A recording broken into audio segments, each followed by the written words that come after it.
রেশমা, তোমার হাতটা না যা নরম, এটা আমার মায়ের মতো। আমার মায়ের হাতও খুব নরম ছিল। তুমি যখন চলো না, পিছন দিক দিয়ে আমার মায়ের মতো লাগে তোমাকে দেখতে। তুমি যখন কথা বলো, তোমার এখানে টোল পড়ে, এই জায়গাটা আমার মায়ের মতো। তোমার মুখটাও আমার মায়ের মতো দেখতে অনেকটা। তোমার পায়ের গোড়ালিটা, এটাও আমার মায়ের মতো। পাড়া গ্রামের চ্যাংড়া ছেলেরা না জানার কারণে এগুলো অনেক সময় বলে ফেলে। ফেলে কি ফেলে না? ফেলে। আল্লাহ তাআলার ভাষাতে এর নাম জিহার। এই ব্যাপার আল্লাহ কোরআনে একটা সূরা পর্যন্ত অবতীর্ণ করেছেন, সূরা মুজাদালা। এবারে কেউ যদি তার স্ত্রীর কোনো অঙ্গ প্রত্যঙ্গ মায়ের সাথে তুলনা করে, আচ্ছা বলুন তো, গোনা হবে কি হবে না? গোনা হবে। কত বড় গোনা, এটা ওজন করার আপনার পাল্লা আছে? আল্লাহ তাআলা বলছেন, আল্লাযীনা ইউনফিকুনা ফিস-সাররাই ওয়াজ-যাররাই ওয়াল কাযিমিনাল গায়যা ওয়াল আফিনা আনিন নাস আল্লাহু ইউহিব্বুল মুহসিনিন। আল্লাহ বলছে এই চারটে লোককে আমি খুব বেশি ভালোবাসি, পছন্দ করি। কে? আল্লাহ বলছেন যারা সচ্ছলতায় অসচ্ছলতায়, অভাবে হোক সুখে থাক দুঃখে থাক, যারা দান করে আমার রাস্তাতে। 3, অল কাযিমিনাল গায়যা, যারা রেগে গেলে রাগকে কন্ট্রোল করে। ওয়াল আফিনা আনিন নাস, আর অপরাধীকে যারা ক্ষমা করে দেয়। আল্লাহু ইউহিব্বুল মুহসিনিন, নিশ্চয়ই আল্লাহ এই মুহসিন বান্দাদেরকে সবথেকে বেশি পছন্দ করেন, মহব্বত করেন। আচ্ছা, আপনারা দান সম্পর্কে অনেক বক্তব্য শুনেছেন না? অনেক বক্তব্য শুনেছেন তো।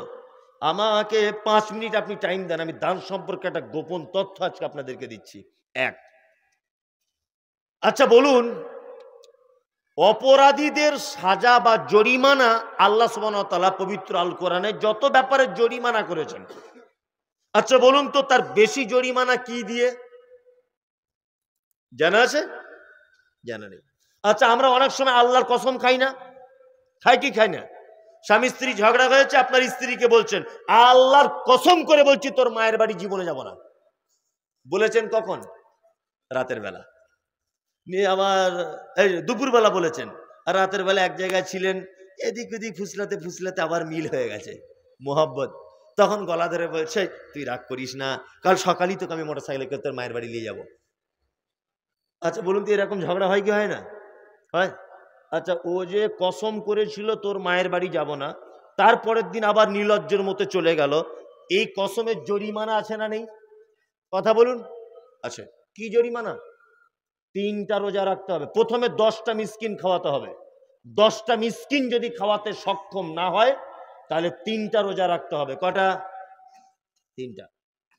তাহলে 1 নফল রোজা 3, না হলে 10 জন মিসকিন খাওয়াতে হবে। নাম্বার 2, একটা লোক হজ করতে গেছে। হজে গিয়ে এখন কুরবানি করতে হয়, ও কুরবানিটা ভুলে গেছে। তো জরিমানা কি?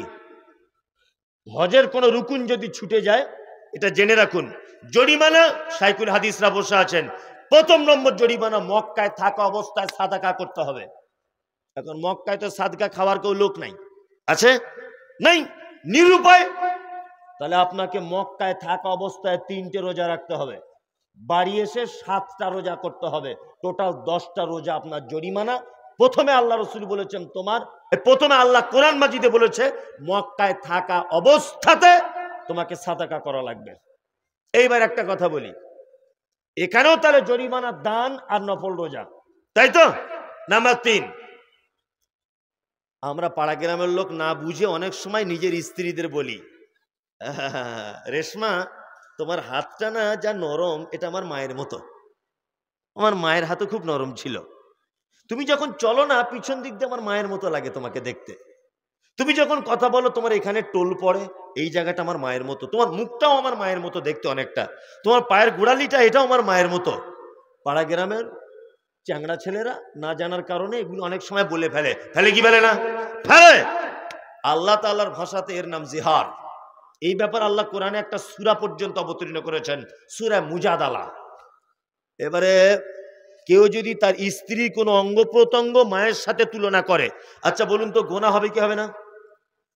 গুনাহ হবে? কত বড় গুনাহ এটা ওজন করার আপনার পাল্লা আছে? পাল্লা নেই তো? আমি ওজন করে দিচ্ছি, আপনি ওজন করুন।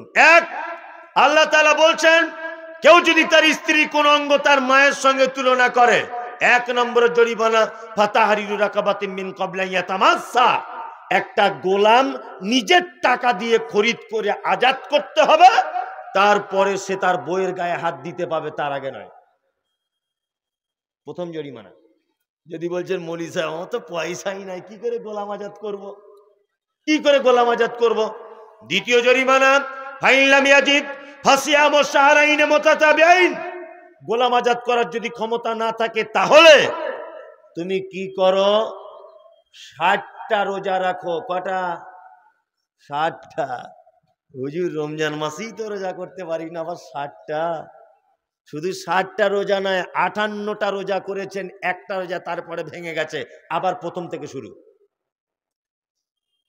55টা রোজা করেছেন জরিমানার রোজা, একটা ভেঙে গেছে, আবার প্রথম থেকে শুরু। এর নাম শাহরাইনে মুতাতাবিআইন, পরস্পর 2 মাস। কি বলছি বুঝতে পারছেন?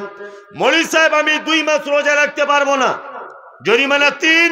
আল্লাহ তাআলা বলছেন ফাইন লাম ইয়াস্তাতি ফাইতামু সিত্তিনা মিসকিন, শোনো 60 জন মিসকিনকে খাওয়াতে হবে। কেউ যদি তার স্ত্রীকে বলে তোমার হাতটা আমার মায়ের মতো, শুধু এটা যদি বলে দেয়, প্রথম জরিমানা কি? কারো মনে নাই? গোলাম আজাদ, তারপর 60টা রোজা, তারপর 60টা মিসকিন। হ্যাঁ, আল্লাহ তাআলা বলছেন তারপরে মিন ক্বাবলা ইয়াতামাসসা, 3টার মধ্যে একটা জরিমানা আদায় করবে, তারপর তুমি তোমার স্ত্রী গায়ে হাত দিবে, তার আগে নয়। তাহলে আপনাকে আমি 3টে ভুলের কথা বললাম। কসম একটা ভুল, রক্ষা করতে পারেননি। হজ করতে গেছিলেন, একটা ভুল করেছেন, রুকুন ছুটিয়ে দিয়েছেন, আর স্ত্রীকে মায়ের জায়গায় বসিয়ে দিয়েছেন। বলুন তো 3টে ভুলের জরিমানা কি দিয়ে?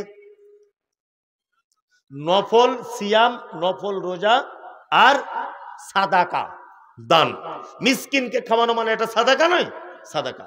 তার মানে বোঝা যাচ্ছে আল্লাহ সুবহানাহু ওয়া তাআলাকে খুশি করতে গেলে, আল্লাহ সুবহানাহু ওয়া তাআলার রাগকে ভাঙাতে গেলে 2টো জিনিস হাতিয়ার হিসেবে ব্যবহার করতে পারেন, 1 নফল রোজা আর 1 দান।